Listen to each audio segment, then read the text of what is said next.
Hey guys, Tane the Next Gen Collector, back at it with another video. Excuse the green stuff going off all my glasses here. Just worked a long day at work, had the rest of the eyeballs, stare at a computer all day. But in today's video, we are going over my entire Invincible collection.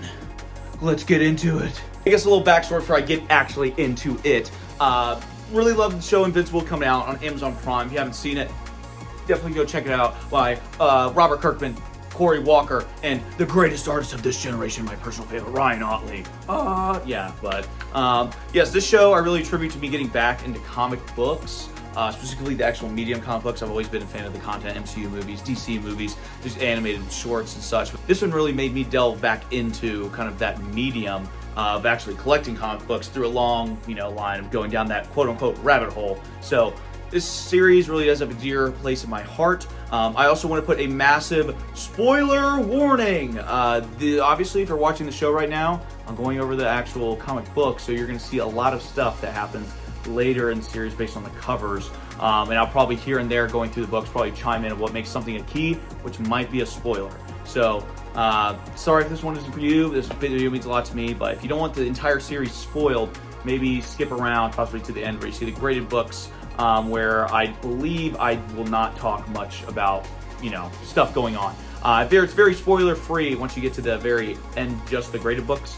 I'll toss a big red thing up there when it happens, or maybe I'll go to this timestamp right here if I can remember to do that. If there is anything there, just kind of hover your thing, your little mouse across the bottom. But let's get actually into these books. All right, we're just gonna get straight into it here. Got the first box here, and then over to the side, you can sort of see right in this area, we have some signed books, and then right after that, we'll have the graded books. Well, let's get into this. A lot of good stuff in here. This is the main run of Invincible, plus a lot of different variants. First, we have Invincible #1. As you can see here, the con exclusive. I believe this was for Galaxy Con. Got this at a convention for not whatever it goes for, but happy to have it. We have the reprint image first of Invincible #1 here, still working towards that original #1. And then we have Invincible #18 here. You can see some of this art may not look consistent with what you usually see in Invincible, but that's before Ryan Otley officially took over, because originally he was just doing the interior art. But we'll just keep along moving here. A lot of books, so I want to go quick. I believe this is the first appearance of the Reanimen, I believe it's called. Sorry if I butcher the names. But Invincible #20.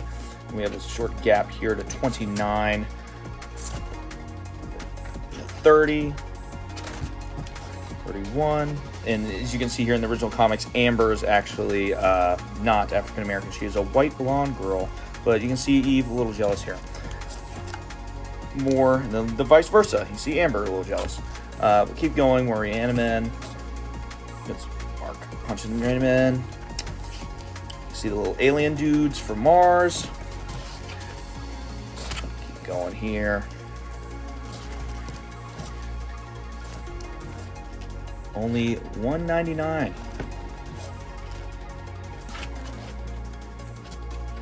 5, 46, 47, 48, 49, and I do not have 50, 52, 53, 55, 56, 57, we cross over here with Wolfman. Then 65, the epilogue of the Conquest. Get to the Invincible War here, great arc. Great cover there. 69, great first appearance here. Look that one up. 70. 71, 72, 73, 74, great Thrag cover here. 75, thick right there. 76, another great Thrag cover. 77, 78, 79, see Invincible there with Duplicate and their kids. 81, 82, 83, Great cover here, 84. I see a lot of people actually get this cover sketched on or marks and everything. Great cover. 85. 86. 87. 88. And this is Mark's brother. Well, 89, I think, is another great key issue here. Yeah. 90. 91, great Dinosaurus cover. 92. 93. 94. A little forward here. Also, really love this cover, issue number 95. Yeah, there's a robot and I'm blanking on the name, popping up right here. They actually go to the Flaxen planet and we're there for a while. Great little mini storyline that kind of goes on in the background. 96, 97, 98, 99, and then I have two covers here. We have issue 100. This is actually the Chrominium, I believe they dubbed it, variant. Basically the same thing, but I'll show you the original here. I really like this version. I'm not really a fan of like metallic-y or like gimmicky covers, but I don't know about this one. Maybe it's Ryan Otley's art that I'm biased towards, but the reflection, blood, and everything, I don't know, really cool. But this is what the original looks like. Yep, and then we have a bunch of other variants of number 100 here. And 101. They also did this gimmick a lot throughout Invincible. The 51st issue, but they highlight number 1. They'll say first a bunch. 102. Angstrom Levy cover there. 104. 105. 6. Harmless in cover. 107. It's actually Robot and I'm just going to say Beast Girl. I don't know. That does not seem right. I can't believe I'm blanking on her name. That's her son. 108. 109. Great cover here. 111. Robot. Like I said, they did this trope a lot. First. 113. Another great Robot cover. 114. 16. 17. And then 118 is where you get to where the final arc. They only did this for 25 cents, guys. They switched up the trade dress from, all the way back to where it's like this. Same thing, they switched up to this one. But 119, 120, you have some great covers in this. Great Robot cover there. 121, 122, 123, 124, 127, 128, great Alan the Alien cover there. 129, great Thrag cover. 130, 31, 32, another great Thrag cover. 133, 130, I'm missing 134, 135, great Adam Eve cover. 136, Debbie cover. 137, Omni-Man cover. 138, with the handlebar mustache. Vanessa. 139, 140, Thrag cover. 141, Daughter of Invincible. 142, it's Robot. 143, Invincible Son. And then the finale, 144. Spoiler alerts, obviously, to the end. Mark takes over the Beltram Empire. Then we got some Invincible related books here. Skybound number 25, or I'm not really even sure. But Ryan Otley art, awesome Battle Beast cover. Then Invincible Universe number 1, 2, 3, 4, 5, 6, 7, 8, 9, and 10, and 11. And then also, for some reason, have Adam, Eve, and Rex Explode, issue number 2, and then Invincible Universe A through K, and Invincible Universe Primer, and then, look what sneaked in there. All right, switching up the angle here, but let's get straight into my signed books, the cream of the crop, some could say. So first we have this Invincible number 23. This is not Ryan Otley cover art. I'm not sure why I chose this one. I'm not really sure, but I just thought it was a great Alan the Alien cover. I'm not sure. This might be his first cover appearance. But yep, I just kind of want to get that signed by Ryan Otley. No need to get this one slabbed because it's not really a huge key or anything in the Invincible run, but I'm just happy to pick that one up. The next, we do have a key here. We have Invincible number 44. This is the first appearance of Anessa. If you don't know anything about Anessa and Invincible, look it up when, at your own risk. She is not the best person in Invincible, but got her first appearance signed by Ryan Otley right there in the gold kind of iconic cover art of her. But really happy to have this one in the collection, signed by none other than the artist. Then we have 2 more books that are not graded. This is actually the first appearance of Conquest. If you thought Mark's beatdown in season 1 by Omni-Man was bad, just wait until Conquest shows up. Good lord. Yeah, it gets pretty bad. But this is his first appearance. I was such an idiot when I brought all my books to get signed. I just totally forgot that I even had this one. Because I was digging through my short box. I just showed you guys, and this one was in there, but it completely glossed over it because I was like, oh, he's not on the cover. So yeah, I totally forgot this one signed. So if I ever see Ryan Otley again, or maybe Corey Walker or Robert Kirkman, I'll definitely bring this one to get signed.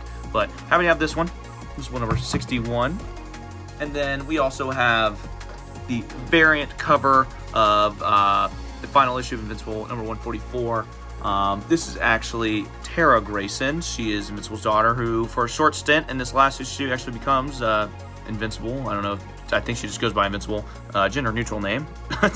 But yeah, I definitely wanted to get out of all the variant covers that there is. This was definitely one of I wanted to get, because it's the last issue for one, which is different than just reprinting a number 1 a bunch of different times. But yeah, really interesting to have the last issue variant with kind of the legacy of Invincible kind of carried on here. But that is all the last bit of these quote-unquote personal slabs, but let's get into the slab books, the cream of the crop, which includes my best comic book in my collection. First up, a book you guys have definitely seen. This is Invincible number 19. This is on my trade block currently, but I actually saw the price absolutely tanked. So I'm going to have to wait till Battle Beast reappears in Invincible again, so the price of this book can hopefully jump back up. Because I do not have the first printing of Battle Beast. It's one of the few books since the show came out that's really spiked. But yeah, second printing, great art here at Battle Beast, but this is on my trade block, but it's one of those books where I'm kind of fine holding on to it for a little bit longer. Next we have, in relation to Battle Beast, we have Invincible number 115, debatably Ryan Otley's best artwork of Battle Beast. You can get prints of this, I believe, on his shop, but I got this in a creamy 9.8, signed by Ryan Otley. You see right here in the gold really pops on this. That man really knows how to place a signature. But yeah, this is probably my favorite cover that he has done, particularly on Battle Beast specifically. Obviously, everyone knows he's a fan favorite character of the show and the comic book run. Just wait till you see him later on as well. He's pretty sick all around. But extremely happy that I ended up getting this in a 9.8. But moving along, next we have a book that I'm sure everyone has seen before. This is Invincible number 1, the reprint, the local comic book shop day edition. I thought on Free Comic Book Day this would be because that's when I got all these signed. This would be a really cool book to bring in and get signed, because in the background no one really notices. That's actually all the old covers you can see of the books, and that's even included on the back here. But I was very excited to get this back in the 9.8, and he knew where to put that signature perfect gold to match the gold foil right there. But yes, very happy I got this one at 9.8. I think this one, regardless of value, is probably one of my favorites I did get signed, just because of how, like, you know, I mean, what this book represents, you know, homage to the first issue with all the other covers included, all the way up to issue number 50, I believe. Oh, 45, sorry. But, and it to be signed by the main artist. Just love to see it. Next up is actually a book that is not signed. So a little segue here, but we have Invincible number 1. This is actually that Whatnot exclusive that everyone was going crazy for. I know that they had the Virgin and then also the gold foil that was like going for like thousands of dollars. But I actually got this one raw. I didn't get it slabbed or anything. So I got a raw on somebody's auction that was actually very low key. There wasn't a lot of people in it, because I know these things were going for like $250 a pop. I ended up getting mine for like $190. I think it was $180. I got it for a really good deal. Had it pressed, got it graded, and came back in 9.8. Thank the Lord, not come back in 9.6, because this thing would not retain any value whatsoever. But this is a really cool rendition. I know this artist, Tyler Kirkham, definitely has an art style that is very noticeable. You can see if you look up his covers, they basically all are the character in this pose with the trade dress behind, and there's blood everywhere. But that guy really fits Invincible style, like how he did this one. I really don't think I'm going to go for the other ones, like the Omni-Man and the Adam Eve that's on Invincible number 2. But happy to have this one, just so I know it was a big trend of fad that kind of came around, but I really like the cover art. It sort of retained its value, but I love Invincible, so why not have this one?